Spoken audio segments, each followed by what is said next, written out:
আসসালামু আলাইকুম। আজকে আমি এসএসসি ফিজিক্সের সপ্তম অধ্যায় তরঙ্গ ও শব্দের সূত্রগুলো নিয়ে আলোচনা করব। চ্যাপ্টারটা আসলে অনেক ছোট, তাই এই চ্যাপ্টার থেকে সূত্রগুলো ভালোভাবে যদি জানা থাকে তাহলে খুব সহজে তুমি যে কোনো ম্যাথ করতে পারবে। তাহলে চলো আমরা এখানে কি কি আলোচনা করব। তরঙ্গের সূত্র, প্রতিধ্বনির ক্ষেত্রে, আর হচ্ছে শব্দের বেগের সূত্র কি কি আছে, সরল দোলকের দোলনকাল আর স্প্রিং এর দোলনকাল। তরঙ্গের সূত্রের ক্ষেত্রে আমরা জানবো তরঙ্গের বেগ। বি যদি হয় তরঙ্গের বেগ কি কি চলকগুলো আমাদের লাগবে। এস হচ্ছে যদি হয় সরণ, টি টি হচ্ছে পর্যায়কাল। চলো লিখি কি কি আছে। V V equal to F lambda, এখানে ল্যামডা হচ্ছে তরঙ্গ দৈর্ঘ্য। এরপর এফ হচ্ছে কম্পাঙ্ক। V equal to F lambda, আবার আরেকটা আছে S equal to N lambda. তো আরেকটা আছে এস ইকুয়াল টু বিটি, এবং পর্যায়কাল দিয়ে যদি লিখি টি ইকুয়াল টু 1/f। এই সূত্রগুলোই তো।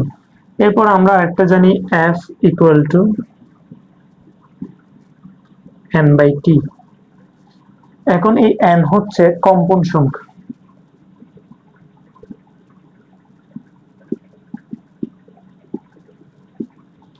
সংখ্যা। এরপর বি তরঙ্গের বেগ।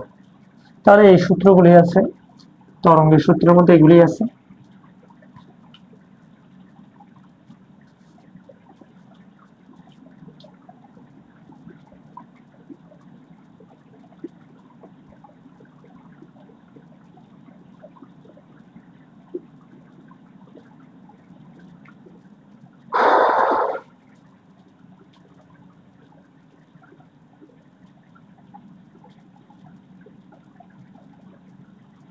এরপর প্রতিধ্বনির ক্ষেত্রে কি কি আছে।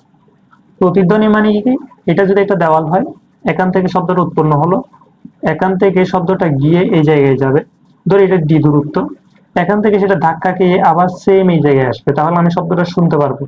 তো এটাও সেম দূরত্ব ডি, তাহলে অতিক্রম করবে 2d দূরত্ব, 2d ইকুয়াল টু বিটি। তো 2d ইকুয়াল টু এস ধরলাম আমি, তাহলে এস ইকুয়াল টু বিটি, তাহলে 2d ইকুয়াল টু বিটি।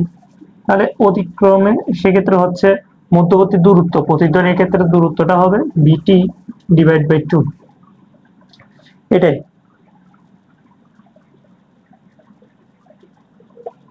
এরপর আছে শব্দের বেগের সূত্র। শব্দের বেগের সূত্র আমরা জানি V proportional to root T, অর্থাৎ তাপমাত্রার সাথে হচ্ছে বেগের সম্পর্ক বর্গমূলের সমানুপাতিক। তাহলে আমরা লিখতে পারি b1 divide by b2 equal to root over t1 divide by t2। এরপর আরেকটা আছে সরল দোলকের দোলনকাল।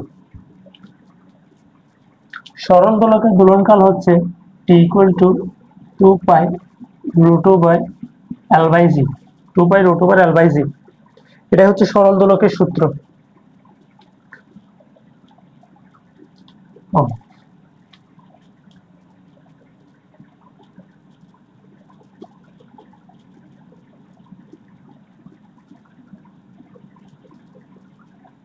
এই এলটা হচ্ছে সরল দোলকের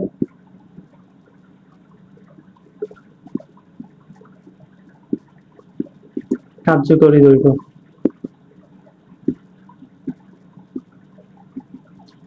এলটা হচ্ছে সরল দোলকের কার্যকরী দৈর্ঘ্য এবং জিটা হচ্ছে অভিকর্ষজ ত্বরণ। এরপর আছে স্প্রিং এর দোলনকাল। স্প্রিং এর দোলনকাল T equal to 2 pi root over m by g, m by k. এখানে তো যেহেতু একটি স্প্রিং, ক্যাটা হচ্ছে স্প্রিং ধ্রুবক,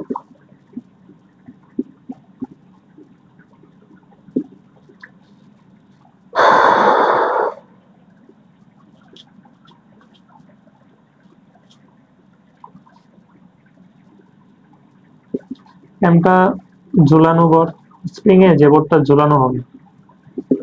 এই তো, এই সূত্রগুলোই আছে।